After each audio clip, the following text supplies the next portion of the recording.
It is going to be the first quarter finals of Stream B here at MWI 2025. Will their reign of terror continue?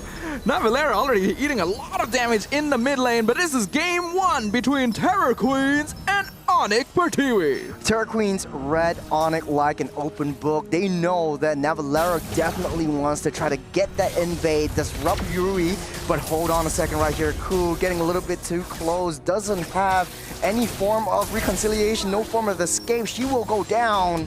And ONIC leading the charge. They can't set up that aggression. Pooh trying to chase onto the arena. Navilera not too healthy as of now. They touch and they go. As Terror Queens, their aggression play is starting to hurt them a little bit more. Yeah, a good start actually though from both teams. Terror Queens figuring out that Navilera would try to go for an invade and then countering that, and then ONIC specifically holding Ku in a position where she wouldn't be able to run into a bush to activate Hilda's passive and get healed up. One death already in favor of ONIC, but since it's early in the game, it's not going to affect the grand scheme of things too much. What does matter though is that it gives Sev space. Rui goes to the back line. Takes a huge chunk of damage off of Livy, but heals everything back up. She's all fine and dandy. 20 seconds till the turtle spawns up, but I like the fact that Terror Queens are sticking to their guts. They have the aggressive play. They're pulling everyone back, and Ku tries to go in, but the power spikes are not coming through. She doesn't have that stun as of now, as 4 are coming down her arena, making a beeline for it. Rui on the back line, taking down Pooh. Will that be enough damage as Zaz splits up that team fight? Rui comes back down. Down goes Ku. Navilera comes in for the backup in arena, 2-4 deep underneath the turret and gets a double kill. Navilera starting things strong. A little bit too greedy there. I like the signature aggression from Terror Queens. The trade 1-for-1 initially was actually pretty good since they were able to get a much more important member, but then they lost a second body from playing Rina, trying to go for the kill on Livy. That was really not so necessary, and we can see that ONIC is pretty good at holding their position against this very aggressive team. Turtle already up. Doesn't look like either team wants to try to dance for this. They'd rather try to give a little bit more information. Rui start things off, pulling the turtle down. Navilera surfing around, trying to wait for the right location. You got the shadows already popped up by Rui. He gets the kill, gets the steal as Luna Lin pops the Crimson Beacon to get away. On it with the discipline, they get what they can, but they seek out Ku. Ku doesn't have any heals, doesn't have anywhere to run. As Pooh traps all of them, trying to zone them away. This raging sandstorm locks on the two. An arena underneath the turret, Luna Lin gets out safe, and ONIC pick up the pick up 2 kills for himself. Ooh, another Ogi Shadow kill. Rui nearly picks off Livy, but looks like the Farsight will live to fly another day. ONIC, once again, doing a great job of holding position.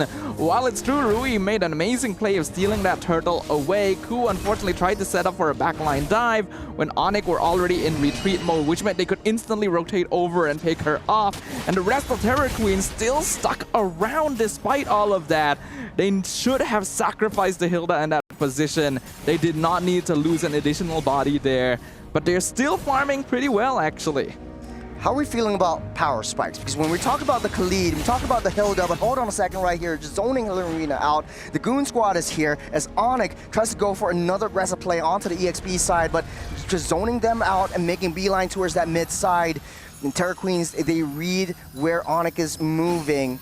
And now Turtle spawning up in 40 seconds, but to my question, like when we talk about power spikes, Khalid has a certain tipping point. What is that pivot where, you know, Khalid starts to fall off? I mean, it's usually that mid-game.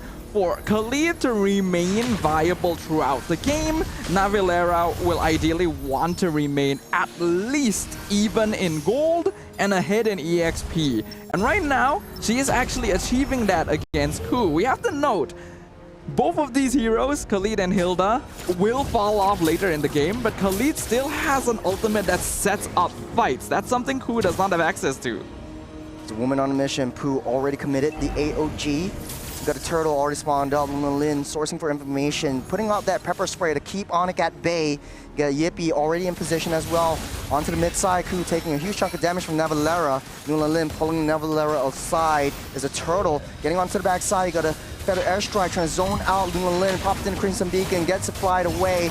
Helen Rana next on a chopping block is Ku trying to take down Livy. Rui steals the turtle, and you got a Rhythm of Joy onto Rui. She might not be able to escape. Collapsed down by 4. That's a punish. Don't take away my turtle. Yippee wants to go for Luna Lin. One more hit, won't be able to get it. Helen Rana trying to zone them all away as Ku tries to get one more kill. Won't be able to do so. That's a sliver. Helen Rana will seal that deal. Sakoshi makes a beeline towards the mid side. It's a down for a down, tit for a tat. And all heads are falling. It is an absolute brawl. And somehow, Terror Queens emerge as the victors of that all-out chaotic skirmish in the mid lane. Initially, when the fight started, ONIC were actually doing an amazing job of keeping themselves together, not allowing Terror Queens to split them up to take the fight on their terms. But as Terror Queens continued pushing the fight forward, ONIC started scattering, started to try and punish them for overextending. And that is when Terror Queens decided we can fight back, we can trade bodies here. You know, the longer this game goes, I think Terror Queens actually has an advantage, taking 2 objectives, taking down the turrets, and you can see on the bottom side, smaller map, is that they are sweeping ONIC aside. Luna Lin definitely looks happy on this one. You can see that Terror Queens are definitely the aggressors. You know, the reign of terror continues in the land of Dawn. ONIC trying to play their style, taking it slow, steady, calculated. And Terror Queens is not allowing them to do that. They want to sow as much chaos as possible. Kill score equalized, and we talked about the tipping point of Khalid. We're seeping into the midpoint mark. Only 1 turtle left to go as Terror Queens actually up ahead in 2,700 gold. That's an item and a half for the Queens as ONIC desperate, scrambling. That's a Raging Sandstorm already committed. You got Pooh onwards, charging onto Ku, pulling her in. Navalera goes down. Luna Lin tries to pull in one back, but on the backside, you get a ballistic missile. Zev takes down yet another one. Yippee next to fall. Won't be able to run as Ku solidifies and seals her fate. 2 down for both teams. But I think it still does actually benefit Terror Queens. Yippee was picked off in that fight. Sakoshi was able to get a good amount of gold from the assist, already completed with that Blade of Despair as a second item. And while both marksmen have 2 items completed, we have to note Sakoshi's items are way more expensive compared to Yippie's. There is nearly a 1,500 gold difference between the marksmen alone. To be honest though, BOD, Malefic Gun, that's all you need, right? You're a Beatrix, you need that additional range, you need that flat damage from that BOD, and you already have that magic penetration from Malefic Gun. So I think Sakoshi's coming online. It's just a positioning that Terror Queens has to watch for. They're still up ahead, 3,600 gold, and Yippee far behind has already 2 deaths. And like you said, in Sky Piercer, it might not be worth it at this point. Might not be worth it indeed. I mean, it's still going to be a core item for the Granger. Here comes the Joy. I think this is unwise. Yeah, Sev decides she is not going to challenge that. I think that ONIC needs to be not the team that starts the fight. They gotta bait Terror Queens into them instead. You know, we have a high win rate with the Barca Gata combo that a lot of teams are actually starting to pick up. But then Terror Queens are actually tearing ONIC apart. They're taking control of the map. The only issue is, right now, Sakoshi's left all alone. She doesn't know where the rest of ONIC is. They're making a beeline for it. They see where she is. They're gonna take down that T1, but it's a trade. T2 for a T1 for both teams. I think it's pretty smart though to play it safe for now. Sakoshi knows that the rest of her team is going for that top tier 2, so she'll play it safe instead. There's no need to try and challenge Sev to try and protect the bot tier 1, since you're going to get a much more valuable tower in exchange. The gold difference between Yippee and Sakoshi slowly getting higher and higher, and playing Rina as well. Oh, they're getting pulled back. Pooh will survive, not survive the Wrath of Rui. And on it goes down yet again. Terror Queen still up ahead. And like you said, Sakoshi's damage is starting to hurt, starting to show. 1.7 gold lead. Livin with the Feather airstrike. That's a huge red mark. Rui is on Livy. But you got Navalera trying to target onto that Zev. A little bit too close to the sun. This kamikaze gone wrong as Terror Queen starting their rampage yet again. It still ends up being pretty good for Terror Queens. They lose playing Rina, but they get Sev as well as Livy. These are way more valuable targets. Terror Queens are trading bodies incredibly well. Sakoshi gonna get that Lord, and ONIC suddenly playing on the back foot. Got their airstrike, try to take down Ku. Down she goes. Rui and Lin doesn't want to push the situation. They want to take down that T1 instead. And virtually, Terror Queen's T1 is left untouched. They got the Lord, they got the T1. The map is wide open, it's looking hella blue. Looking at the itemization right now, we could see a heavy focus towards physical defense on the side of ONIC. Antique cuirasses and blade armors are being prioritized, since ONIC knows Sikoshi is already becoming a problem very, very early on. It does look like Luna Lin decided to go for the Sky Piercer build on that Zeusin as well, so Terror Queens wants to continue playing for brawls. Living with the further airstrike, but you know, is there any silver lining for ONIC? All I can see is, yeah, play defensively, play the high ground. You have the further airstrike clear things out. Zev tries to clear out that bottom side. Lord marching down the top side. Again, I think ONIC really just needs to play. It's a 1v1, but they're clearing out that minions. Zev just waiting for the right call. Won't be able to get it, but on the top side, they're starting a full-out brawl. Lord already charged in, takes down the T3 down to less than half. As Terror Queens, again, zoning everyone out of the way. Sikoshi just purely on that Bennett's rage. Nevalera starting to fall. She goes down. Arena will pick up that kill. Ku's down too deep, and she will fall by the hands of Yippee. Terror Queens needs to play a little bit more defensively and disciplined if they want to clear things out. But it still ends up being 1-for-1. Terror Queens nearly takes down the top inhibitor, does take down the mid tier too. It's still actually good for them. This is a style of gameplay that is using their own heroes, their own players as resources in order to gain more gold and presence on the map. And it is actually working. ONIC trying to play a slower game, a more controlled approach, and they are getting absolutely messed up. Hellerina getting messed up by Yippee. Gets sent to the graveyard. There's a shadow kill onto Yippee. Able to get that flicker out safe. Bennett's Rage will deal a huge chunk of damage. Get a Raging Sandstorm onto Luna Lin. Able to get out safe as well with the Crimson Beacon. As Terror Queens playing a little bit more defensively, Hellerina throwing her body, trying to get those kills. Do you think maybe Terror Queens are starting to get desperate? This might be their power spike. I mean, yes, but at the same time, I think there is a bit of controlled chaos in the way that Terror Queens plays. ONIC needs to take advantage of that. They actually managed to pick off Ku without trading anyone in that case, because Terror Queens are the type of team that want to force things to happen. So just play it slow. ONIC diving again. Luna Lin will get one more hit. Gets taken out by Livy on the backside. Then Valera taking a huge chunk of damage. Gets slain by Sikoshi. Good AOG goes wide. Down into the back line. Zev as well diving deep in. The fight is split up. Rui, a sliver of health. Henrina takes care of Zev. Rui will run back safe. And it's a 2-for-2 yet again. All right.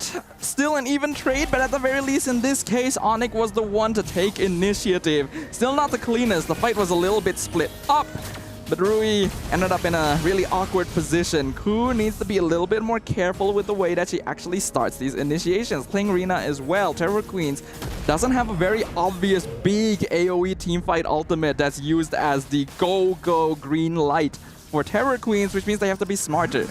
Shadow kill, Livy with a sliver and survives, barely making it out. Ku trying to source for more information where Yippee is, and now it's getting collapsed on by 3, getting that punish. You came a little bit too close as Livy, Luna Lin able to pull back Navalera, but that is just tickling ONIC just a little bit as Terror Queens make a beeline towards that Lord. They want to take that down before Zev gets into position. You could say that the Farsa was living on a prayer in that situation.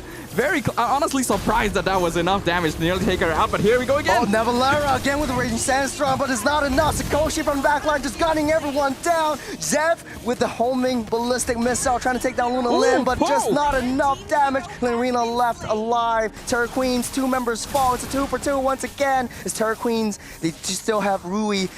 ONIC still has Zev. Zev has the retribution. Here we can see ONIC starting to adapt a little bit to the chaos of the Terror Queens.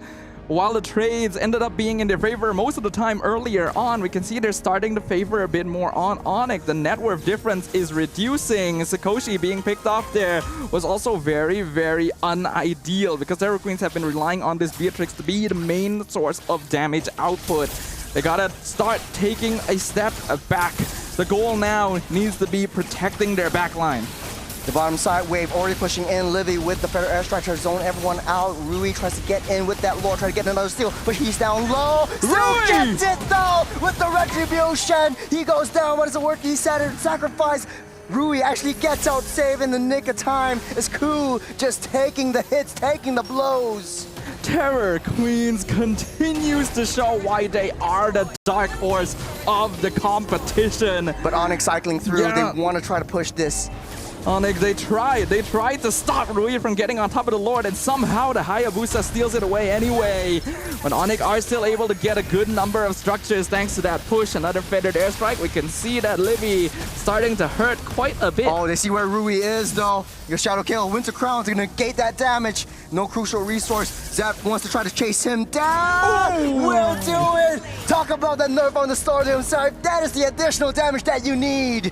That Winter Crown, very specifically purchased in this case. Zev knew exactly what Rui would try to do in those particular situations, and that really made all the difference, because otherwise Rui would have actually gotten that 1v1 kill.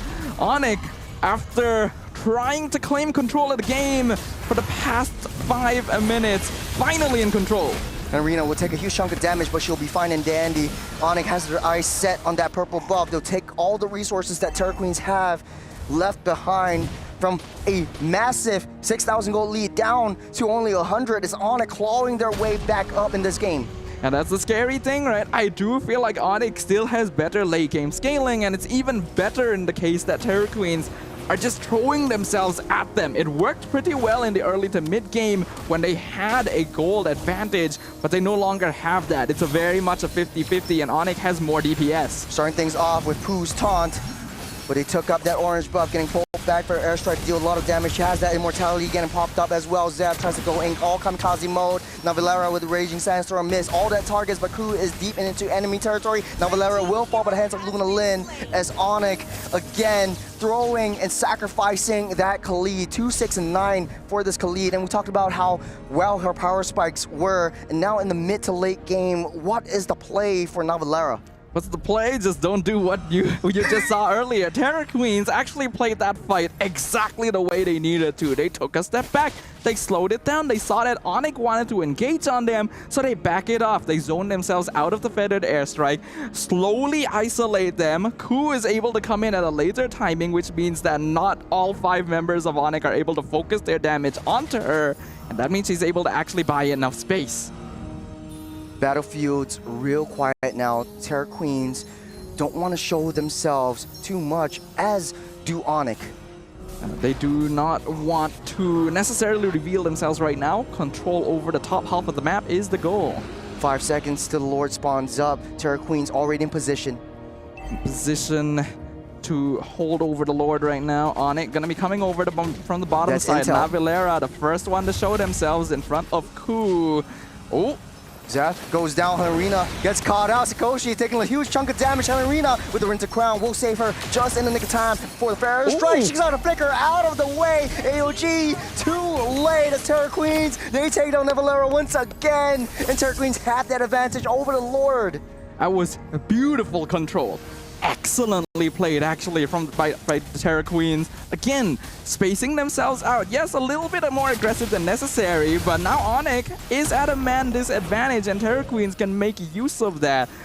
Ooh, Rui trying to go for Zev. That's a bit personal dangerous. vendetta, but what's not a personal vendetta is Livin already using a crucial resource. No more feather airstrike. Terror Queens will get started on this Lord. They might be able to blitz this down, but Rui doesn't have the retribution. Zap does, though. Yeah, Zev going to have the slight advantage here. So even though Terror Queens have the numerical lead, they do not have the most important tool for actually taking the Lord down. Luckily for them, the macro on the map is actually favoring them. They've been able to get the lanes pushing up on their health. So that means ONIC is going to eventually have to split off some members to deal with that. We've come to a point where the game is still fairly even. Terror Queen's just a little bit up on top in terms of economy. You're starting to pull onto that Lord as ONIC getting into position. They need more information. Sakoshi taking a huge bunch of damage. Zab is right on that. Popped in immortality. Down goes Harina. Sakoshi gets out safe, but not for long. And she goes down as well. Rue on the back line trying to get onto Livy. All down low, but they still lost 3 members. Terror Queens, they're losing it. Ku trying to run away. I think she can. She'll be fine and dandy. She's eating all of that damage as ONIC trying to quickly blitz down this Lord. Terra Queens have been the ones setting the tempo in the team fights thus far, but ONIC finally found the target that they were looking for. A surgical incision into the heart of the Terra Queens to find Sikoshi. And once that Beatrix was gone, there was no longer anything to worry about. I feel like Terra Queens needed to back it off the moment that the Beatrix was already vulnerable. They needed to make a call. It is very unlikely they're going to be able to win the fight afterwards. And because they still tried to commit to it, Rui went down as well. T2 mid already fell. Bottom side T2 will get dealt with by Zev as the Lord marching down the top side. Terra Queens doesn't really have that high ground advantage. The only one is Sikoshi, but ONIC has a very high committal, very high suicidal draft. If they go in, if they throw their bodies once again, this might be a turnaround for Terra Queens.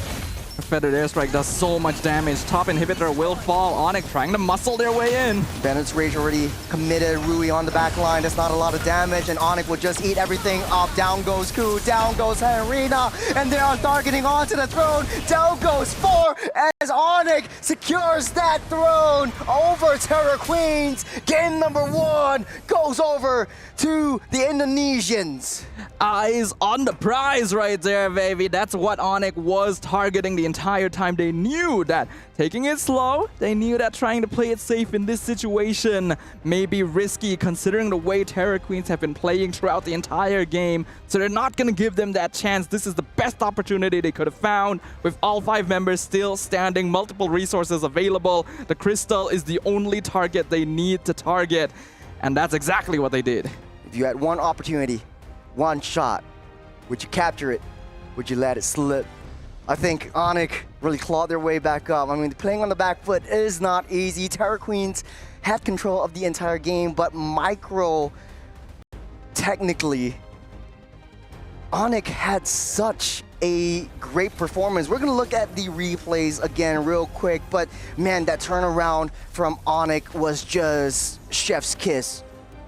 Yeah, I do feel like this is one of the examples of a team showing how to adapt in the middle of the game itself. It's something that has been lacking in a lot of the other teams that had to struggle their way up from the lower bracket. The ability to figure out what needs to change in the way we approach this lineup in the middle of the Land of Dawn, because Terra Queens were actually controlling most of the game and ONIC were just trying to adapt, but they were making sure they weren't losing too many every single time a loss happened, and slowly but surely built up the momentum they needed to eventually push their way into the base. I gotta ask, Leo, now that you're back on the desk, what did you think about Game 1?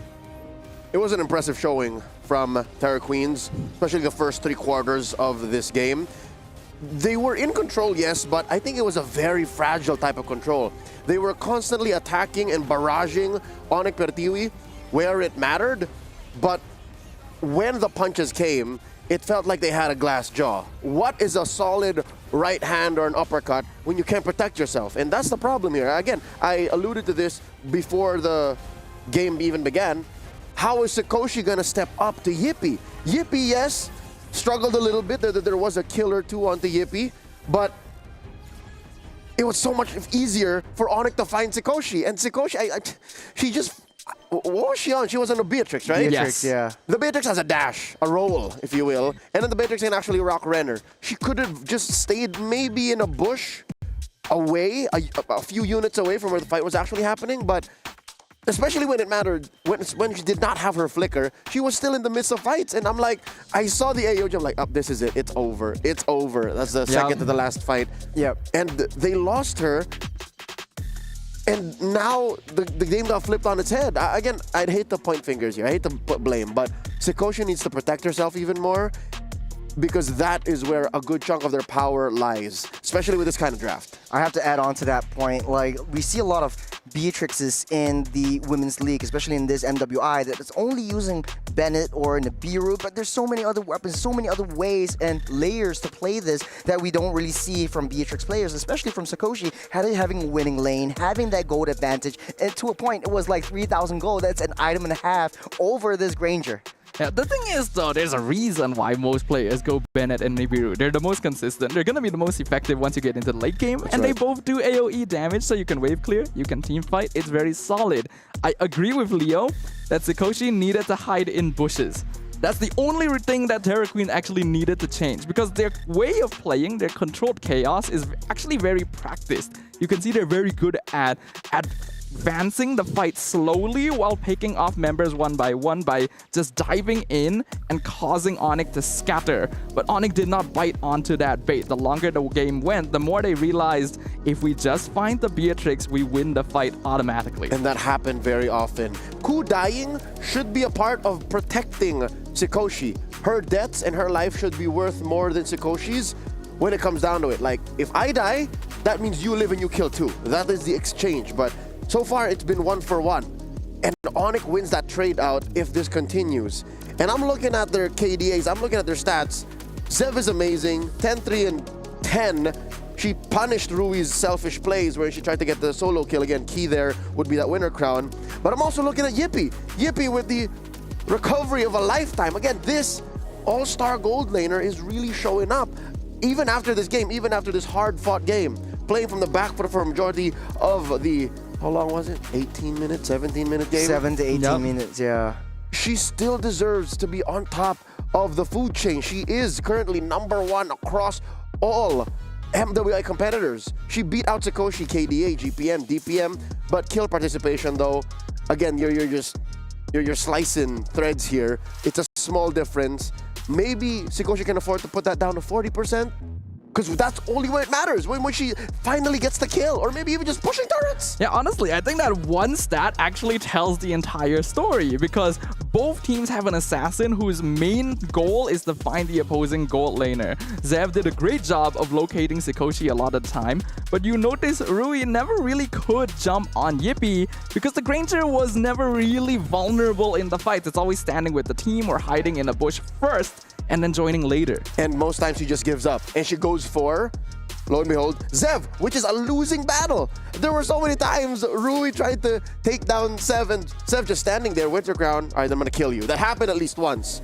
That anime moment wherein, oh, you walk up to me moment, that happened once and she regretted that, and things were never the same. Honestly though, to that point, I just want to give huge props to Nevalera, because in the early game, I was questioning a lot of the Raging Sandstorms, and I know like Klee kind of falls off in the mid to late game, but she found that mark onto Sikoshi, just enabled Zev to get a free entry into that gold lane and into that back line so that you can take the damage dealer down and Yippee can just go ham and gung-ho down the line. It's additional ways to catch Sikoshi. If not, at least compromise her spacing. The fact that Lunalyn is playing on a Zushin does not help the situation. She's much better on the offense, and when they were closing in on their base, when they were inside defending, you can see that Lunalyn was really struggling. Again, I do believe her build was the usual way to build a Zushin, and that's not very good on the back foot. Our match MVP brought to us by Sony is none other than Yippee. Look at that, fully built up all the way. She even sold her boots. Like, she just wanted to get this done. And we have to remember, right, that Yippee was losing in gold farm early on in the game by quite a wide margin, actually. Sikoshi had already completed Malefic Gun and BOD by the time Yippee only had Hunter Strike and Sky Piercer. There's a very big difference in the price of those items overall. So she was able to make up that difference thanks to very smart positioning, very good adjustments from the entire squad of ONIC. And patience. I think a huge part of ONIC Pertiwi's comeback is patience. That is a trademark of any successful Southeast Asian MLBB team. I'm even looking at the men's division. They know how to play on the defense. They know how to sit back, relax, play underneath our turrets, and know when we're not the beatdown and when to clap back. That is exactly what ONIC did here to reclaim the game away from the Terror Queens. Yeah, I gotta say, a lot of gold laners actually don't shine in the lane. Yes, Yippee had a tough time against Sikoshi on a one-to-one kind of situation, but when it comes down to the mid to late game team fights, when Yippee was actually in the picture, she was actually outputting that damage that the ONIC actually needs. the first 2 deaths was only within the first 5 minutes, and that's when, you know, Rui was trying to gank on Yippee and she falls and you can't really escape from that. But when you get into a position where your team is backing you up, that's when Yippee really shines. Yep, like to commend as well Livy from ONIC Indonesia. There's a term that usually we don't hear when it comes to MLBB is suppressive fire. This Farsa played so well to put up suppressive fire for the forward momentum of the Terra Queens that they eventually got to a position of victory like this. We would not be able to get out of the base if Livy was not playing it to a T to protect that top lane tier 3 and then just finding a way back into the map. I think you can actually see from the movements of most of ONIC that it was a complete shift in approach, the way that they were team fighting, right? Initially, it was kind of chaotic. We saw Navilera miss a lot of Raging Sandstorms in the early stages because ONIC was the one that wanted to start fights. But as time went on, they started realizing, okay, Terra Queen is going to run at us whether we want it or not. We are going to use our resources in a utilitarian way. We are going to use our HP bars as defensive measures and constantly shift our positioning to make sure that Yippee is always standing as far back as possible. Until they were on the offensive, until they got back into the driver's seat. This is contradictory to the well-known mantra of fake it till you make it. What ONIC Indonesia did was take it till you make it, and they were just taking it to the chin. They were taking their losses, rolling with the punches, and eventually a gold advantage and a map advantage made itself apparent, and they went for the juggler. Ladies and gentlemen, first to the board and at match point currently in this quarterfinals bout is ONIC Pertiwi of Indonesia. This contest could not be more tight, given that Terra Queens was in control of a majority of game number 1. Besides protecting Sikoshi, besides keeping herself scarce and hiding and waiting till that power spike is just almost unstoppable, anything else that Terra Queens could do to maybe take us to game number 3? The shift forward is in one of 2 directions. You either change up your gameplay style so that you are able to adapt if necessary, or you draft heroes that are meant for chaos. I think a lot of the draft was pretty suited, but the Zusin is better for slower engagements. We'll see if that is the same approach. Terra Queens on the play. ONIC Pertiwi answering back. Coach MSK, Coach Siku at the helm. This chess battle, this contest of minds, setting up the draft for game number 2. Gentlemen, it's all you. All right. Thank you, Leo. Let us go ahead and take it away, Churros. How about you? What do you think needs to change for game number 2? The fights. The way that Terra Queens take the fights is where Ku likes to set things up. When she goes as a loose member to try to chase Livy down when the Fair Airstrike was on, I think that was where, you know, there's no one at the back line protecting Sikoshi, and Sikoshi falls together with Luna Lin because they're always together. The roam should be still kind of held back and trying to setting things up and try to play a classic front-to-back, but it wasn't really a front-to-back. We see during the last couple of Lord fights that the fight was split up into 10 different directions. Everyone's just chasing who they want to chase. The thing is, Terra Queens, I believe they want the fight to be split up in 10 different directions. So if they intend to stick to the same gameplay style, I think a change in draft is probably what we're going to be looking at, because Ku actually needed to be jumping in front as well. Hilda's not really going to do much in the case of defense, so running down the opponent is the best way Ku can contribute, and Hlingrina on the CC is not going to be able to really defend as well. Terra Queens are really depending on their players, holding their own positions in a lot of the fights, and that worked initially, but then got adjusted too. We're starting things off with the first phase of the ban complete. But one thing I noticed was that ONIC is actually respecting this Hilda. On the other hand, Terra Queens will first pick that Joy, denying it over the hands of Zev. Everything looks pretty much even Stevens for Terra Queens, but that is typically the Gata Kacha spot, so they want to pick that up alongside the Farsa, which is highly valuable. So we go back into Terra Queens. Still very safe, very universal opening, good damage, good bulkiness, get out of jail free card, and these 2 heroes generally clear mid lane very fast as well. So there's no argument for me to open up in this way, and ONIC will be able to use that to hide the strategy going into this game too. what about the Uranus? I mean, Helen Arena also played a heck of a Uranus. Now that the Hilda's gone, you want to play aggressive. You could play a loose member with the Uranus instead, but they want to go with the CC. So Uranus not in question again. CC is fine for getting EXP lane dominance and is actually quite suited to the style that Terra Queens wants to play in the first place of diving into the backline. Since they do go for a Granger this time as well, I do hope they put Ku on a slightly more defensive optimized roamer so that you don't have both of your frontliners running all the way into the enemy and leaving you vulnerable. So at least right now, you have some sort of like backline disruptors, and you have sort of like a traditional front to back in that Granger, and you have pretty reliable scalability in the late game. But the Porcupines will secure the Earthel as their last pick. And moving on to the second phase of that band, what's left for Terra Queens is actually the Roam and the mid lane. And what's left open is quite a lot of options right here. You got a Juicy, you got a Kimmy. If you want to play a little bit more sneaky, you could always go for... Oh no, like... Was it? No, the Loyi was in the second game. But yeah, I don't think Loyi would come out. Yeah, I don't think so. We did already see some surprising mid lane debuts Like just Novaria. earlier. We saw the Novaria, yep, from Foot, I believe it As a was. counter towards the Farsa. So it could be an option. Zeusin, I already pointed out earlier, is a bit of a slow mate for what Terra Queens is trying to do.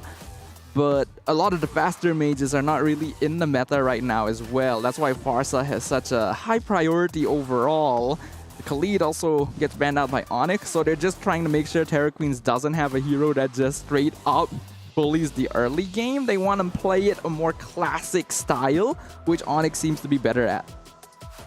Last ban over from ONIC.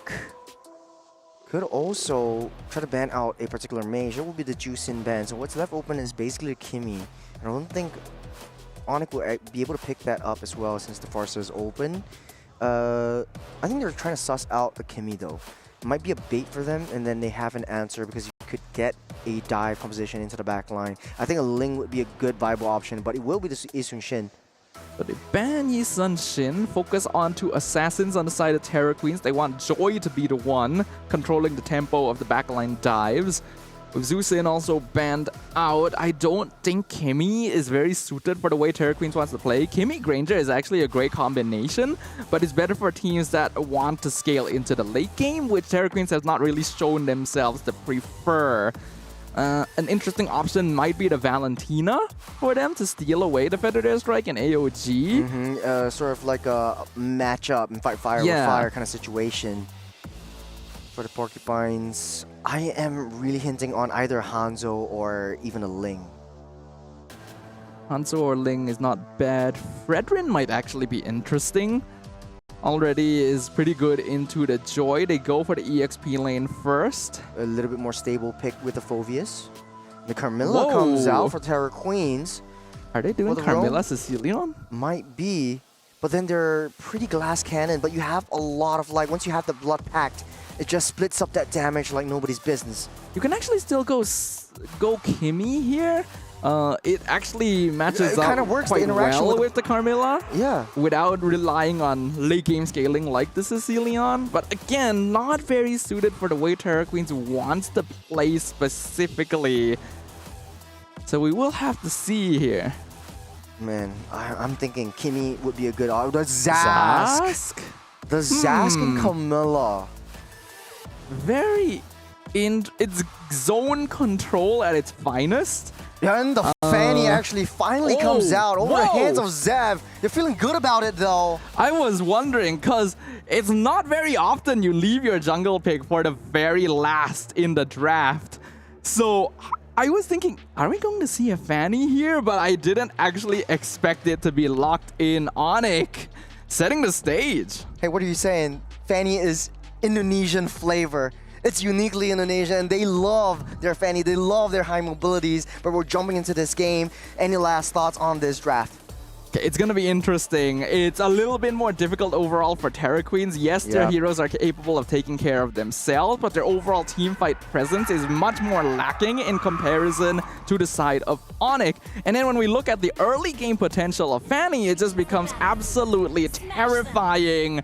Game 2 shall open the gates towards the land of dawn, as ONIC currently threatening to end the journey of our MWI Dark Horses. Can Terra Queens reverse their fate? Question on everybody's head who's watching right now is the Zask and the Camilla. Zask taking a lot of damage early on, and ONIC already getting that zone potential and that winning lane right off the bat. But the interaction between this really comes to light in the mid to late stages of the game, where the Dominator's Descent starts to deal a lot more damage, and you have that Curse of Blood really locking everyone in place. But it's a lot harder now that you're facing up against a Fanny, a wild card, an interesting pick coming out. And Zev already trying to cause some damage in the mid lane. Spin to win, and the cables will not land. Luna Lin gets out safe, doesn't have the flicker, but Livy will take her out. At his first blood over to ONIC. I think we knew coming into this game, early game was going to be ONIC's playground. They're going to focus on getting a snowball. The only losing lane is EXP, and that's why Livy is ganking it so much. And Rena taking a lot of damage, getting knocked back, pushed up, knocked forward, pulled apart.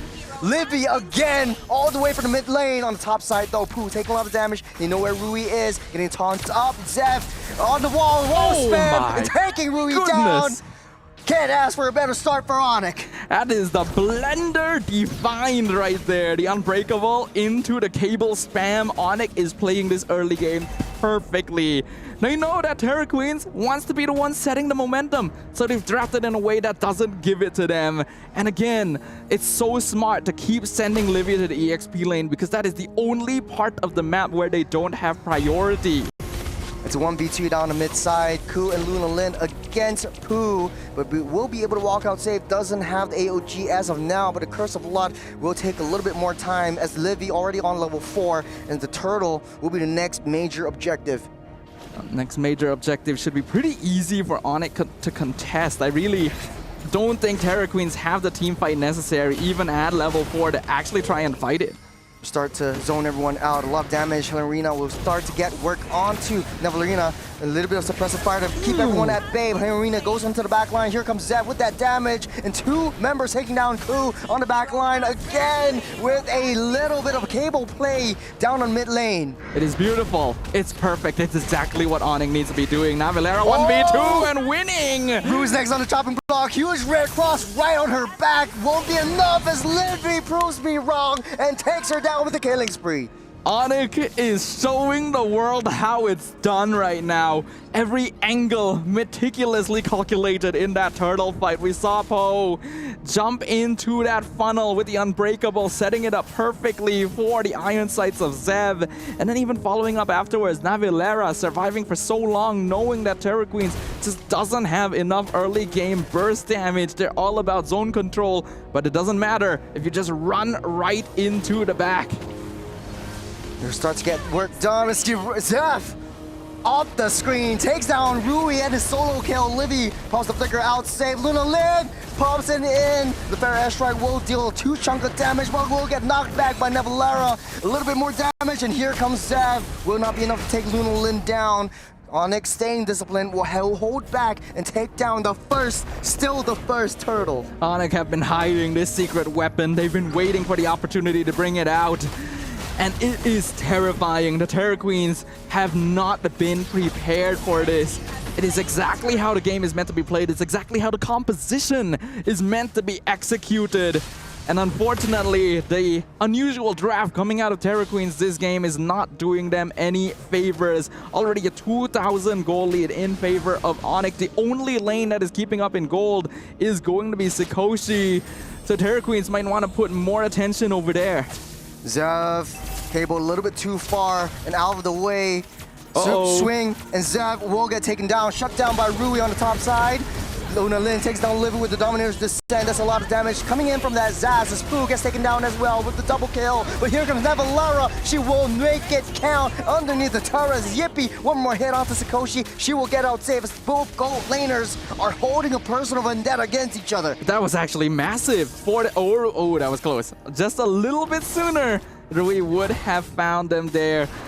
But Terra Queens actually got a really good trade. All of a sudden, the 2k gold lead is reduced to only about 600. Sakoshi was the only survivor of the skirmish, and we already pointed out that she is going to be the most important member for Terra Queens to keep alive. I do think ONIC dived a little bit too deep there, and Zev, trying to go for the solo kill when she was that low on energy, gave away that shutdown gold as well.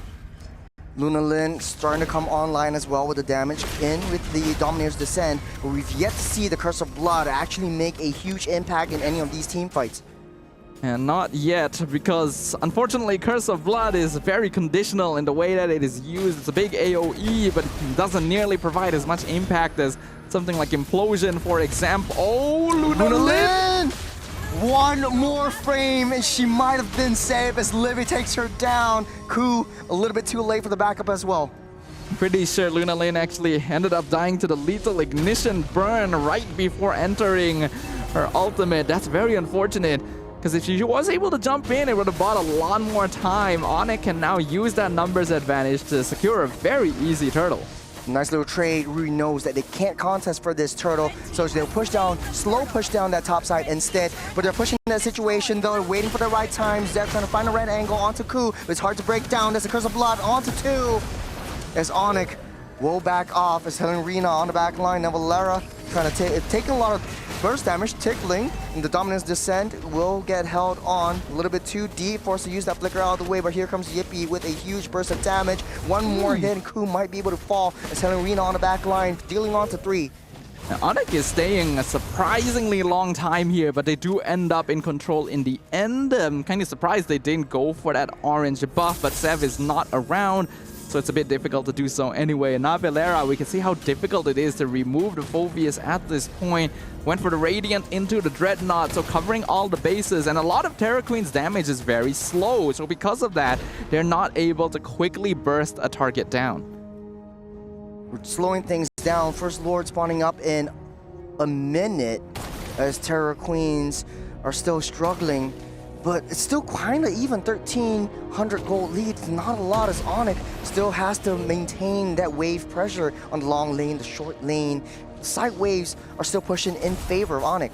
It really isn't as bad as it seemed like after the first couple minutes. That big trade in the gold lane made a huge difference in reducing the gold that ONIC was able to hold on to and getting multiple shutdowns at the same time. Sakoshi is still going to be the main target. Oh, the wall span, Dominance Descent just to save Luna Lin in time, but a huge resource already used up. Zev still has the cables, will be getting out saved. That's the beauty of that Fanny. You can be at the bottom side, pushed in that wave, and you can be in the midst of battle, forcing crucial resources. And this is one of the risks of picking your EXP laner so early as well. That's one of the roles that would have the crowd control to try and stop Sev, but playing Rena locked in the CC very quickly, so ONIC knew they wouldn't have to worry about more than one potential source of CC.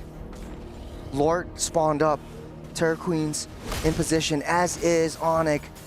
As with the Fanny, you can afford to slow push down.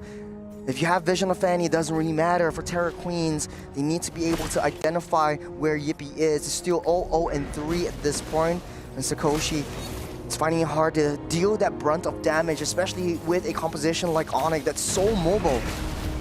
Looks like Terra Queens are trying to force this while Sev is still in the bot lane. Curse of Blood already utilized. Expressive Fire from Livy, trying to push everyone back out of the way. Ku is next on a chopping block down low, as Pooh down in the back line as well, facing up against the rest of Terra Queens, but they are a little bit more disciplined. But here comes Rui, down to Kamikaze, deal a little bit of damage, getting out of the way. A lot of ultimates already spent by the side of Terra Queens. ONIC will try to rush and blitz this out, but Rui actually takes down Navalera from off the map.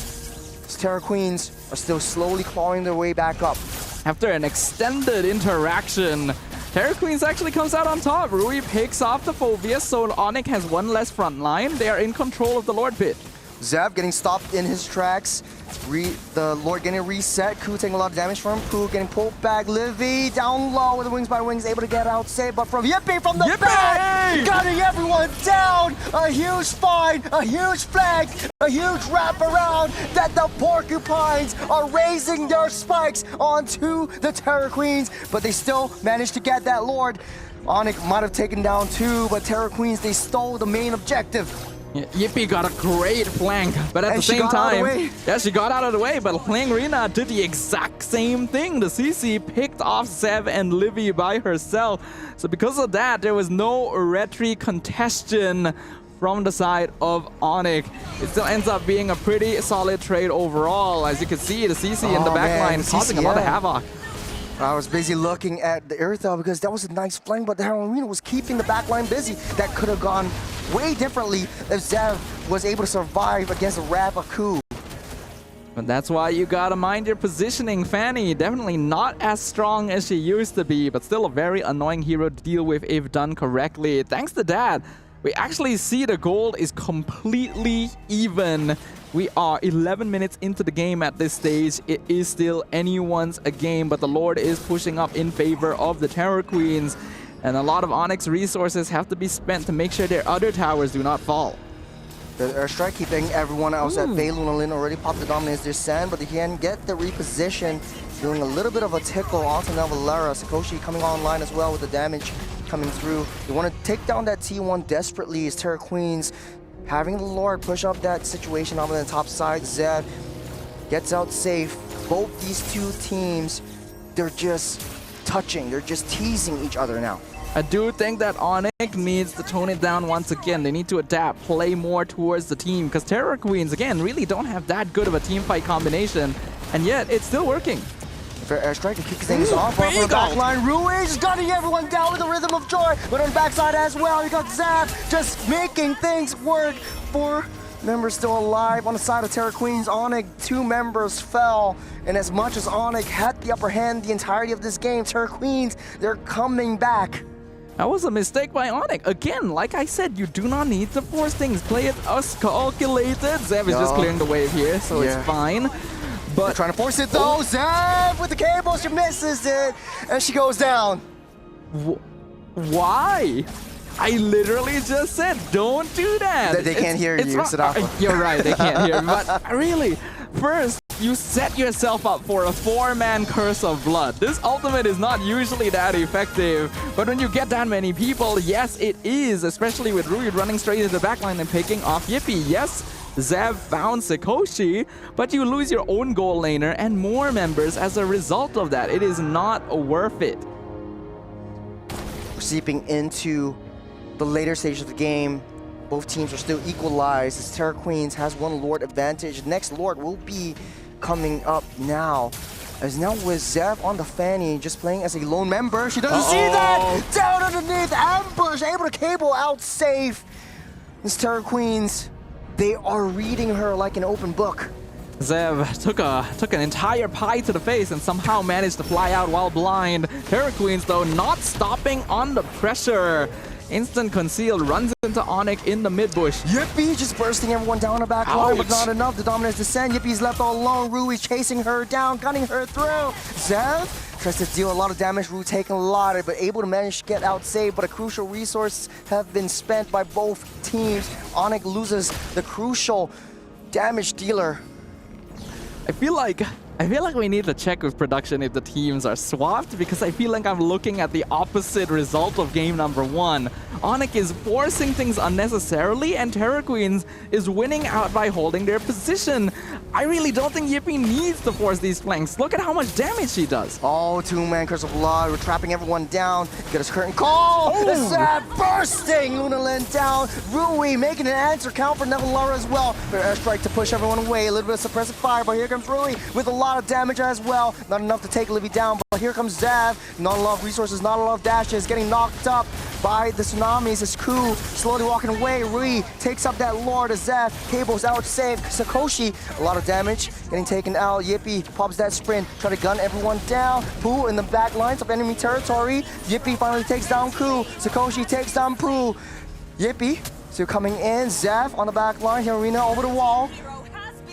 Will get sent to the graveyard as Lord slowly marching down the bottom side. Still, they take that Lord, but there's not a lot of value. It's already down to half. That was here comes Rui once again. Livy will get taken out. Yippee barely surviving, but next on the chopping block, huge red flag on her back as Zav slowly cables down, trying to deal with that Lord. As Terra Queens just taking control of that map. Zav finds herself in the midst of the jungle, forcing Lunalin to use the Dominator's Descent, able to get out safe for now.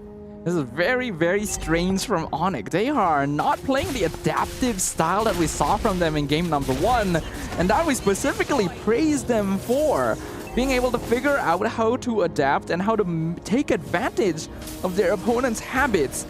And yet they are falling into the same habits themselves. They do not need to be forcing these. They can team fight. They have a lot of damage, yes, but that does not necessitate going for these 1v1 bursts. Wait, you have a Gatot, you have a Phoveus, you can buy so much time in the front line, and then Zev and Yippee can come in at the right timing. Both teams mirroring each other's play styles. Wave pushing down the bottom side in favor of Terra Queens. ONIC already cleared things up. That's a neutral lane right there. The play for either side, man, this is a very tricky situation. There are critical heroes that you want to take down. There are crucial members that both teams want to target. For ONIC, it's Yippee. For Terra Queens, it's Sakoshi. But Rui is the one that's carrying everyone on her back. And Rui's already maxed out on items here. Again, Navarella gonna be found. Navarella taking a huge chunk of damage onto the face, getting pulled back, stunned up, immortality popped up. Who will not be able to save this. Navarella gets sent to the graveyard once again. Terra Queens just slowly picking off one after another. And it is working out pretty well. Again, Terror Queens are now in their zone. They're in their comfort. This draft, which is quite unusual, has actually scaled up quite safely, scaled up quite well, so they have a little bit more leeway in order to start being the ones taking the initiative. They have map control at this point, and ONIC is going to need to try and reset the state of the map by Zev going for those split pushes. Zev does have cables to get out of the way. Helena tries to stop her in her tracks, but the recall will be imminent as Terra Queens slowly but surely trying to clear out that wave and handle this Fanny. Lord spawns up, ONIC already in position. Terra Queens making a beeline for it. See the exchange in the river once again. Rui already deals a huge chunk of damage onto Livy. No more flicker for this Farsa. As Terra Queens, they're trying to push ONIC back out of the way. They know where Zev is. They're trying to wait for it. They're trying to bait her out.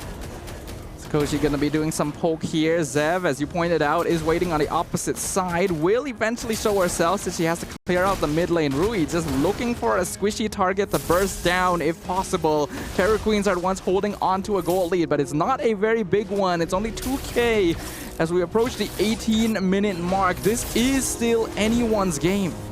Yeah, Zev is still out of the picture, but this is a Fanny. You want to stay under the shadows. But now they're trying to force it though. The fair airstrike trying to push everyone back. Who taking a huge brunt of the damage will fall as Yippee takes her down. Lunalin takes down that Farsa. And you got a 1-for-1 trade, but here comes Zav, still fresh, still full of life, and taking down Rui. Rui dashes, bobs, weaves out of the way. Has that immortality, has that second life. As Terra Queen still can contest for this Lord. That's the problem with that Fanny. You can't dance around this major objective. It's very chaotic the way that ONIC is playing this. Fanny doesn't hold space very well, but the rest of her team does. Zev taking a lot of damage from Sakoshi. Will not be enough to finish that job. The Wind of Nature pops in the nick of time. Yippee from the back line. Rui will take down Navarella from off the mess, splitting that fight once again. That Wind of Nature timing was so good from Sakoshi. The moment Zev left, the moment she saw a sign of Yippee, the button was pressed, and now Lunalin going in. With Dominator's Descent, a little damage. Yippee is slowed down. Can't afford to chase her though. So no more Earthbound, no more main damage dealer though. Dominator's Descent still up. Lunalin pops back out. Terra Queens blitzing down this Lord. Zev doesn't want to contest for this one. Might be able to steal it this time around. Rui takes it from underneath ONIC's nose. This crew taking brunt of damage from Yippee. Zev in the midst of battle, stuck up by the curtain call. Nowhere to run. She falls to the ground. ground. We can officially start saying that this is a true reversal from the Terror Queens.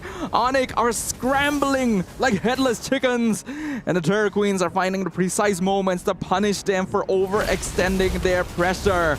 They're trying to gain control, but it's going to be very difficult to do so if you are not coordinated in your approach. Starting things slow. A little bit of a zoning potential from the further airstrike.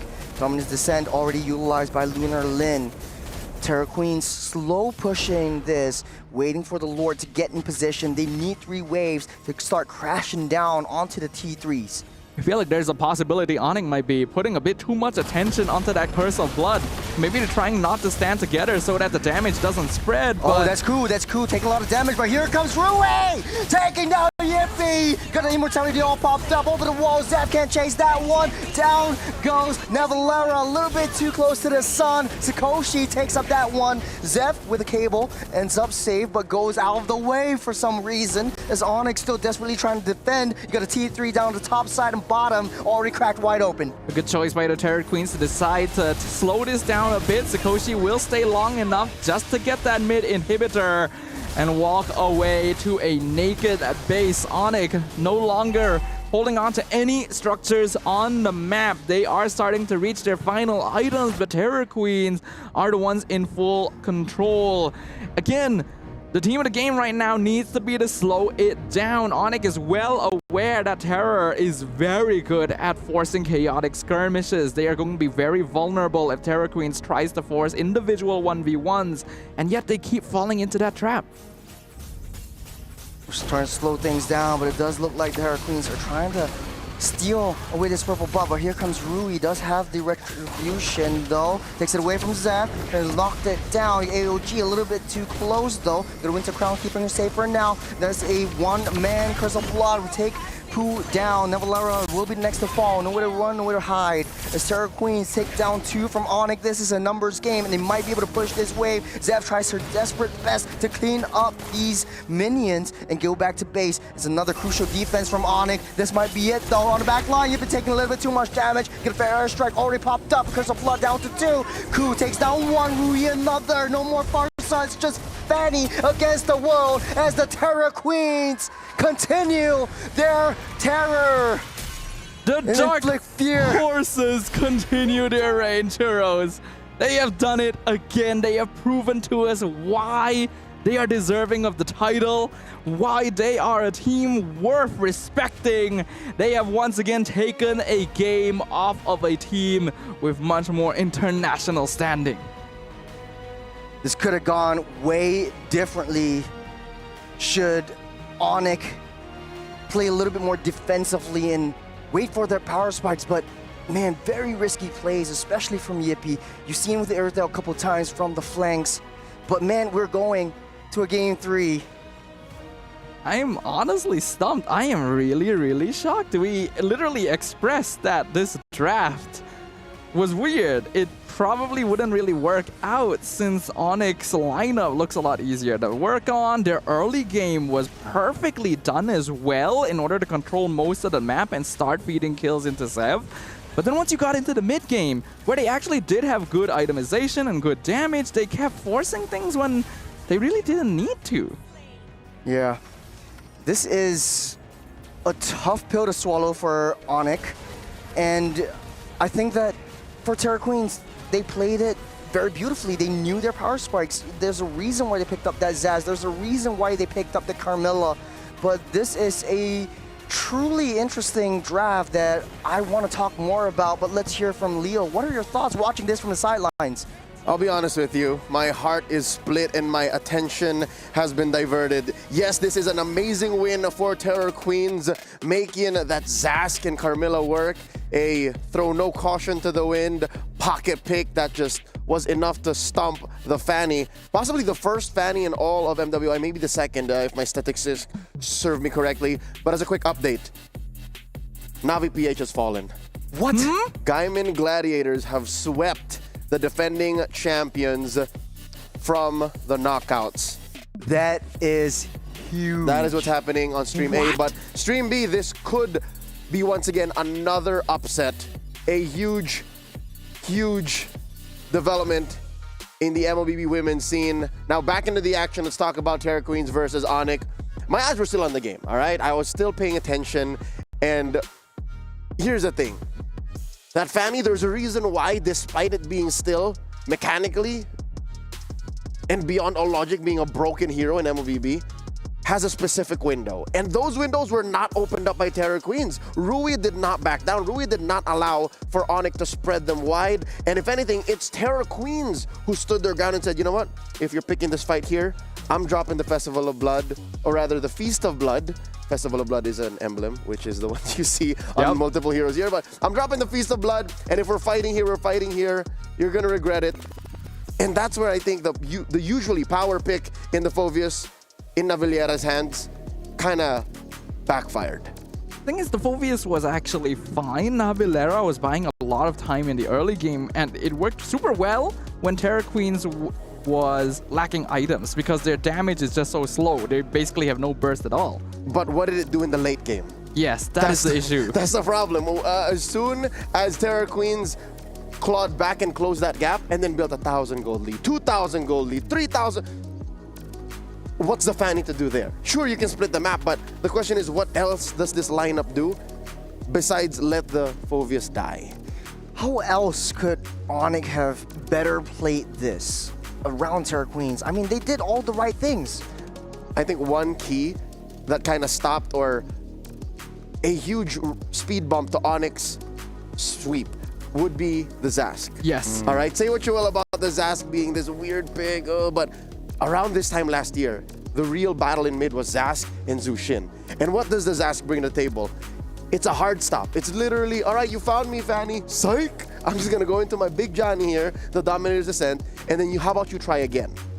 And that definitely slows down ONIC's momentum and denies them that easy win. That's why at some point, ONIC just stopped finding kills. ONIC just stopped finding movements on the map, and this does not take away Yippie's stellar performance. Again, even when they lose, even when they go all the distance, such as now, she still is miles ahead, stats-wise. I mean, Yippie was farming so effectively that she was basically one-shotting the backline into the mid-game. The first time that we actually saw Yippie participate in a team fight, she picked up a double kill all by herself by flanking in the Lord Pit. The problem is, she kept trying to do that afterwards, and the circumstances are no longer quite as applied. Yes, it would be great if you can just blow up the squishy targets, but what if that doesn't happen? Then all of a sudden you are super out of position and your team cannot get to you. This is the reality situation, ladies and gentlemen, watching from at home, all around the world. Nothing is granted, everything is earned. So goes the Esports World Cup mantra, but as well, anything is possible. ONIC Indonesia could fall here right now in the hands of Terra Queens because they are at match point. One more game away. Looking at the damage dealt. Sikoshi again, respectable 93k, second only to Rui, but she did take 60 on the clapback, which is again for a winning team that went all the way like this. Still quite a bit. I keep watching Sikoshi. I keep looking at her and saying, what else do you need to do to protect yourself? How else can your team cover that up? There were a lot of enabling factors for Rui to deal that much damage, and it's got to deal with the Carmilla. We haven't talked about the Carmilla quite a bit, but you know, this is the beautiful faces around the highest stats on the board. Rui with the highest DPM, Poo with the highest DTPM, and Rui again. Rui, we've seen Rui a lot of times. Rui is a force of nature. She decides to do things, and there's very little that can stop her. I love that you mentioned the Carmilla. The Carmilla is kind of a force multiplier for Rui, because as soon as y'all enter the Feast of Blood, Rui's modus just becomes activated. Like, she's basically a warm bowl of spaghetti, and Koo is the sauce. Are you just talking about Jollibee? Basically. Hey. I mean, the Carmilla is what basically turns Rui into the ruin You're not wrong. of the opposite side here. Takoshi still ends up being our match MVP from Sony right here on that Granger because, yeah, the Granger is supposed to be a squishy hero. Isn't usually supposed to eat a lot of damage, and yet she survived 60,000 damage. A lot of times, Sev was specifically waiting to find her, and yet she was the one reversing that fight. And mind you, she is not rocking a Wind of Nature, so she did not fear the Fanny diving her. She just really played with the space, and she, I guess, did it the old-fashioned way. She brute forced her way into a strong position and said to Sev, hey, if you can't kill me, we're winning these fights and we're taking objectives, we're turning this game around, and now we find ourselves at match point.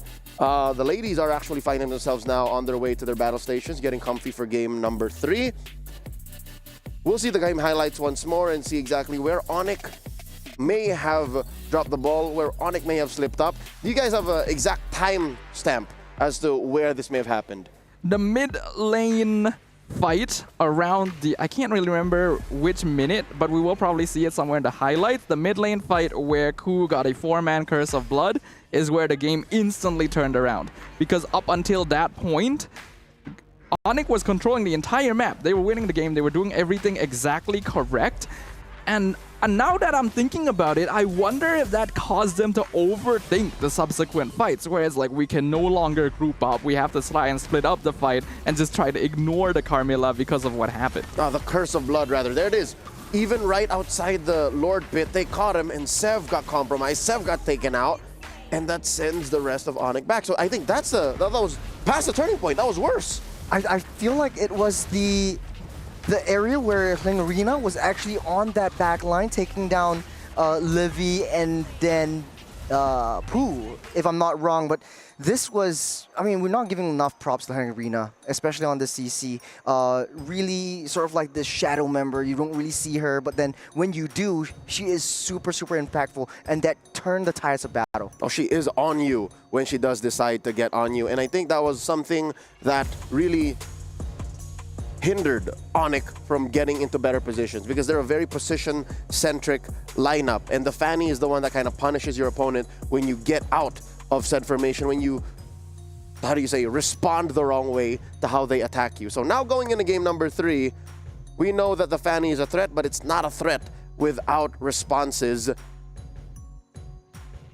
Terra Queens, the self-proclaimed dark horses of the tournament, are 1 game away from eliminating one of the powerhouses of the tournament. It's already happened. Now VPH has already fallen. What more? 1 elimination to turn the tides. Will we be witnessing the dethroning of the previous era here is a massive question to ask, and yet we have already received one of the answers, something that none of us would have ever predicted. Even hearing it from you now, I still can't believe that it happened. It's real. So that means that ONIC needs to watch their backs. They are the favorites going into this fight, but Terror Queens have already taken 1 game off of Navi in the past as well, so not a team to be underestimated. Mind you, the Burmese have a legacy of excellence, being the only other country besides Indonesia to share the grand finals spot alongside the Philippines in the M Series. So now they stand at the precipice of greatness, ready to prove themselves limitless here in the first round, the quarterfinals of the knockout stage of MWI 2025. ONIC Pertiwi on the play. Terra Queens answering back with the double. It's Churros and Sdafa taking care of business. One thing is for sure, sir. We are getting a massive start to the quarterfinals. I was not expecting the impact of the games to be so clear so quickly, but these teams have shown us they are here to fight. Yeah. Pretty much game number 3, very different start to the banning phase. We won't see, Joy won't see the light of day. Baxia won't either. That's a 3-game ban for Baxia. Here, ONIC though, what would they fear? Now they're in the first pick spot. This is where typically teams will pick up the Uranas, the Badangs, the Kaleas, and for Terror Queens, I think more likely they just want the mid lane duo, especially for Ku and Luna Lin, to get something that they're more comfortable in. We saw a really different approach in the previous game with the Zask and the Carmilla. Right now, they have something up their pockets. What better time than now when it's a single elimination game, top 4 spot in question?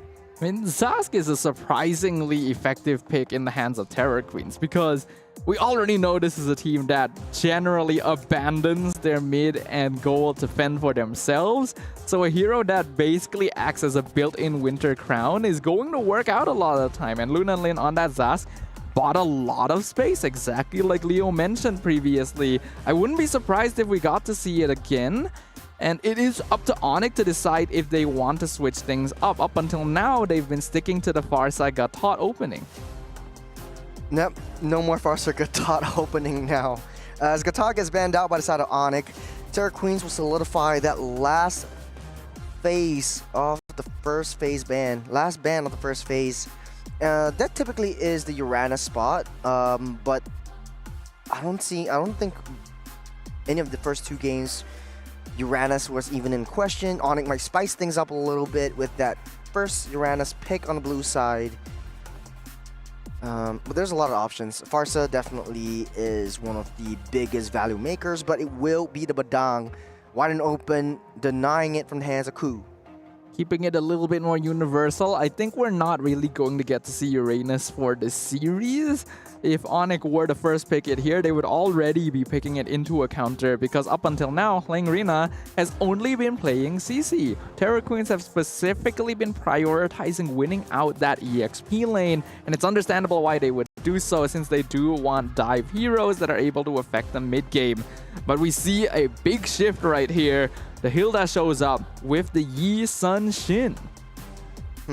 Interesting priority. I think vision play is just really what they want. It worked out well in the first game today against Virtus Pro, and now they're trying to go again. And ONIC will snap pick the Suyo up on the second phase pick. And I think this kind of works out well, especially ONIC, who likes to play a very aggressive early game.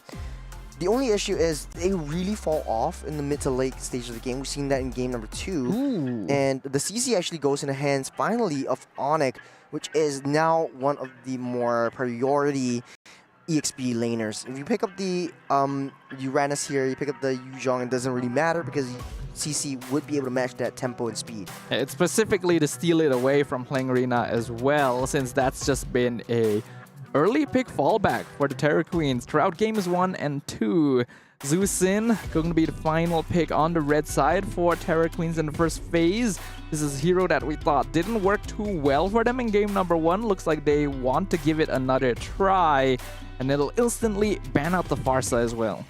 No more Farsa. Kimi's still viable. I think that both these two teams should try to contest for Sakoshi and Yippie's heroes. Moskov looked pretty good as well. We also could see something like the Granger, but there's too much that, yeah, the Granger's already banned out from ONIC, so you don't want to deal with that anymore. I think the Irithel could still be a possible option for either of these two gold laners too. Iritel's pretty safe. We've seen the Harif before in the past. It was actually banned out in game number 1, so now that it's still open, could be a possibility. Do Terror Queens want to continue banning out mid laners? Under the current meta, the mid lane hero pool is actually among the smallest. And since they've already locked in their own pick, it's a possibility. There are a lot of options. And I think for Terror Queens, the only thing they lack in the first two games is late game insurance and late game cross-map plays where you want someone to deal with the side lanes. Typically with the Hilda, they kind of achieve that, but then you lose that form of like backline disruptor, and Terror Queens is a kind of team that likes to split up all of these team fights. Without the CC in their hands, this might be looking really tough for Terror Queens to try to disrupt. There are definitely still EXP lane possibilities. Terror Queens will ban the Irritel instead, which does make sense now that the Granger is already gone. Irritel is one of the better goal laners still open in the draft. I do agree with you that Moskov is probably the next best thing, depending on whether these teams would rather pull out a Carry or Beatrix instead. Yeah, is it worth banning the Moskov? Harith? No. Okay, they banned the Harith. Ban out the Harith. We haven't seen Bruno yet. I think Moskov would be the next best choice. At least you have some form of escapability. It takes some time to come online. 1-1 wouldn't mean the question. It's too hard to pop your weakness points because you don't have that heavy front line that you would wish to have. Now, what's left? 1-1 is picked up. Personally, I don't like this pick, but I see where they're coming from. Play the safe game, play the long game, try to hit that 10, 12-minute mark, and then try to get Sakoshi online. But there really aren't a lot of good targets for 1-1. That's right. Yeah, I mean, Bodang is kind of good because it's committal, and then you pop your weakness points easy. But then CC can just jump away. Suyo just dashes out. There's not a lot unless there is a final pocket pick in the hands of Terra Queens. Yeah, that final pick needs to be a setup hero for 1-1, because otherwise Terra Queens have no way of locking someone down long enough to get the crossbow. Were they the ones that picked up the Baloric? No, they actually go for the Claude and the Zask. It's a debut pick for Claude in the MWI, I think. Huh. We You haven't might seen be that right, lot. actually. And that's a big surprise because Claude used to be the universal meta, fallback. the one. Claude was that goal laner that would never go. Wow, Khalid So Hilda. two aggressive fighters on the side of Terra Queens, inflicting fear into the hearts of the Porcupines. Khalid, Hilda, Yisun Shin make a lot of sense for the way that Terra Queens wants to play the game, and 1-1 actually does take care of herself pretty well, but Zusin is still kind of a weird pick in this particular position, since it doesn't offer quite enough direct crowd control or damage over time. ONIC, they have taken a little bit of a page out of the Terra Queen's book. Livy going to be able to take a little bit better care of herself now on that Zask, but it's still a weird comp. I wouldn't say it's weird. I would say it is fresh. It's new. It's something that both these two teams haven't encountered before in maybe their practice, their scrims, but they've definitely done research before. But this is it. No changes now. The final game, ONIC Prithvi up against the Terra Queens. Whoever wins goes up with the 4th place. Will Terra Queens be able to rewrite the script and take out ONIC, or will ONIC remain on the throne? We have already witnessed history being rewritten once today. Will Terra Queens be the second author of this brand and new epic? ONIC going to be the ones to try and put a stop to that. Looking at the emblems on both sides, nothing too out of the ordinary overall. I think, yes, we are seeing a double concussive blast as well coming in from Terra Queens. It is a flicker on the Khalid, so not going for more defensive options since playing Rina is the one playing it in the EXP lane. You got a lot of zonal potential using the Nightmaric spawn just to get additional reach over onto Luna Lin, taking a lot of damage so far. I like how aggressive Terra Queens is, and Ku has really adjusted the way that her aggression works. It's not aggressive without reason. She's aggressive and giving intelligence. See, she's on reconnaissance duty. And she sees 4 members. Now she knows she needs to back out. Terra Queen's very disciplined in this game. We can see the instant shift from Rui going up into the goal lane instead, but Yippee gonna choose to play it safe. Claude does have a bit of a hard time 1v1ing 1-1 early in the lane. So the goal of the ONIC gold laner is just to make sure that she is able to farm up to get that Trinity and then come online into the mid to late phase. To be honest, Sadafa, I think we're in for a very long game. 1-1, Claude, very late game heroes, or I would say mid to late. We're seeping into like maybe that 12-minute mark where almost out of full item builds Thing is, I'd ordinarily agree, but it's Terra Queens. Just look at the way they play. Yeah, speaking of which, Ku already trapped between a rock and a hard place. Revitalize will keep her safe. No sprint for her, so she won't be able to get too aggressive. But Helena is on flanking duty, trying to find a wraparound. They see where Helena is. The turtle down to a quarter, down to a half. As Terra Queens trying to ramp this up, waiting for Rui to get in position. Turtle gets a reset. I think they're gonna take this slow. Oh no, it's not a lot of on. reset though. There's a fist crack onto Raging Sandstorm. First blood goes over to Henrina. Rui takes down the turtle. Zap takes down Rui, and Luna Lin pulls everyone back out of the way. Nevalera takes down and splits up that fight. Okay. Honestly, I gotta give props at this point. Rui's retry timing is actually ridiculous. It doesn't really matter the situation you're in. This girl finds the objectives.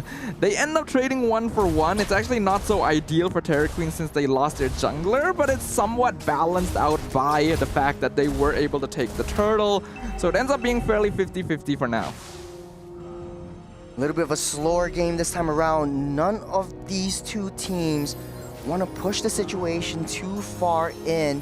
And Terra Queens, they are playing as a unit now. The mid lane duo, clearing out that waves, making the rotations to shift it away, shift the attention away from the EXP side. They want to take down Yippee as much as possible to identify that that is the critical and crucial player. You got a Mountain Shocker ready. Ku is on Poo duty. Ku trapped underneath a wall and will not be able to escape. Another kill over to Terra Queens as the rest of the Goon Squad coming into position. You got the Dominators of the Nightmare Spawn trying to zone out and deal a little bit more information onto the rest of Terra Queens. So far, so good for the Terra Queens. Definitely making use of this Hilda's presence. Now Valera forced to use Vengeance too. They're trying to rush this down, but Zev! a nice little sever from Zev and taking 2 down. Terra Queens on the back foot, a little bit too greedy there on that T1. Yeah, they stayed for a bit too long. Again, not really putting enough attention on scouting out the rotation from the mid side. The 2-man Blade Surge from Zev set that up perfectly and melted them down so fast. Quick little lane swap. Yippee, a Raging Sandstorm already used up by the arena. I think that was supposed to be a cancel though, but I think, oh man, that was a little bit of a tough position. Blazing Duet just used to clear up that lane. Yippee knows that Arena doesn't have that ultimate, so won't be able to join in the team fight just as of yet.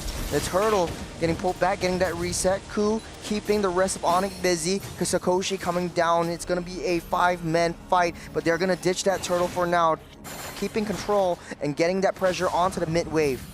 This first turtle, the second turtle, going to be once again contested. Rui so far has proven that her excellence in being able to secure the retreat battles still does have the EXP lead despite conceding a death earlier on. That is the farm speed of the Yisun Shin. Ku gonna be okay, but loses out the Revitalize to the flank from the mid lane. I think Terra Queens does need to mind their angles a little bit better. They should be diving further with a Khalid Hilda. There's the power of Yisun Shin. Yuri's already level 8, just waiting for the right time to get that. She steals it from underneath the noses of the Porcupine. Zev too deep in, but won't be able to secure that Q. Q takes one down. Pooh falls. Rui as well, but they have the objective on hand. It's a 3-man punish onto Navalera, and she will not escape from the lanterns of Lunalin.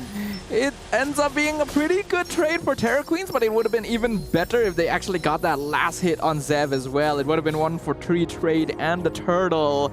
But because that one does end up being the Yisun Shin, Rui is unfortunately getting the short end of the stick a little bit. Still though, out farming Zev at this point. Terra Queens are in their comfort zone. Having this Hilda and Khalid allows them to just run their bodies at their opponents in these first few stages.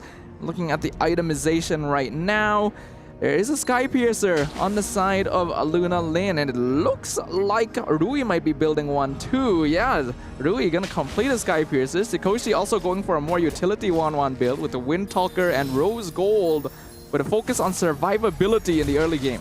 Interesting, usually you just have that corrosive scythe, but here comes the rest of Terra Queens trying to block out the advances from Navalera, trying to give some space over to the back line. You got a fist crack onto Ku. She will not escape the clutches of Sakoshi. Sakoshi takes down Pooh. You got the rest of the Terra Queens trying to gun them down. Just trying to split that fight. Yippee goes down. Rui takes one out as well. 2 members fall from the side of ONIC as Terra Queens, they're coming back on top again. 3,500 goal lead. That is a very effective engagement taken from Terra Queens right now. You can see that this lineup was drafted with a particular purpose. And if we look at the highlights once again, they are causing havoc. Ku got picked up very early on, but you can see that ONIC may have committed too many resources. And a really nice jump in the backline with the Flicker Raging Sandstorm from Fling Rina instantly stopped their engagement and forced them back, leaving Yippee in the lurch. Where does the damage come from? This is still pretty much in the... They're seeping into the mid game, but when they get trapped, speaking of which, Sakoshi trapped into 4. We got a crossbow Tang. She's surrounded, buying some time for the Terra Queens to come in. Sakoshi is still up safe. They're pushing it in. underneath the turret. They're keeping it disciplined. Arena back on duty, but the mid lane is in shambles. Rue's taking care of that one. Poe definitely jumped the gun there. It was a good catch with the flicker fist break, but your team is not close enough to whittle down the 1-1. And remember, this is a hero that has a built-in Purify. So once Sakoshi jumps out of that, picks up the crossbow of tank stacks, then your team isn't going to be able to do anything. It needed to be a tighter formation. It was not worth it for the Badang to try and force that situation. What was the turning point? What was the turning point where ONIC was kind of head-to-head with Terra Queens, but right now Terra Queens are standing on top of a mountain with 5,400 gold. It was around the second turtle, maybe a little bit before the second turtle, because the first one was fairly 50-50. Rui has been very effective in stealing objectives. She's level 13. 3 level difference between the junglers. I mean, that's already a clear sign. And Rui was the first death. Arena with the Raging Sandstorm. Vengeance already popped. Crucial resources gone from ONIC. Terra Queens taking control of all of the jungles. No more T1s. You're dealing with that T2 down the bot side. Fistcrack try to push everyone away. You get Mountain Shocker and a lot of damage from Rui. You're taking out one around the falls. As Terra Queens are inflicting fear onto the hearts of Porcupine once again. The beautiful Mountain Shocker from Rui. This Yi Sun Shin. A pick that ONIC just kind of forgot about here. Such a good way for them to engage. Catching out 2 squishies. Chasing ONIC back. Cutting off their escape. Terra Queens are playing this perfectly. This is the definition of controlled chaos. And the gold lead is just slowly building up more and more. ONIC, their chance of jumping back into this game is slimming. There's one more hit. Oh! All the way in. The arrow strikes her heart and takes her down. Zap is nowhere to be found. The Lord comes up. Terra Queens making a beeline for it. They will blitz this down. A Sky Piercer first item. We thought it was going to be greedy coming in from Rui, but it is working out. There's a 2k difference between her and Zev. And that is from the first blood being given over. This Lord is now free. Terror Queens in full control of the map.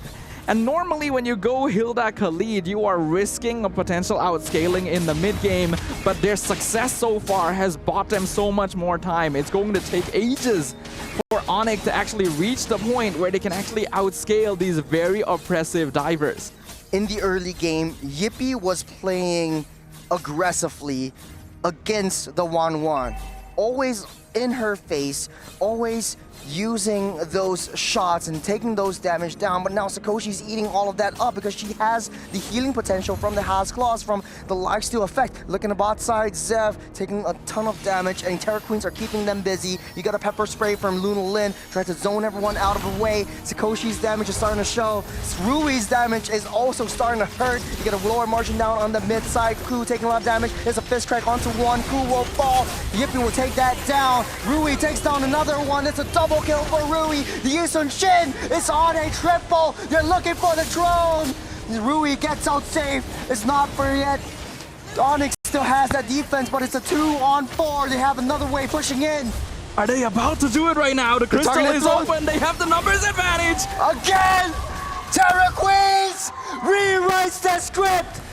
4th place guaranteed for the Burmese Queens. If they weren't the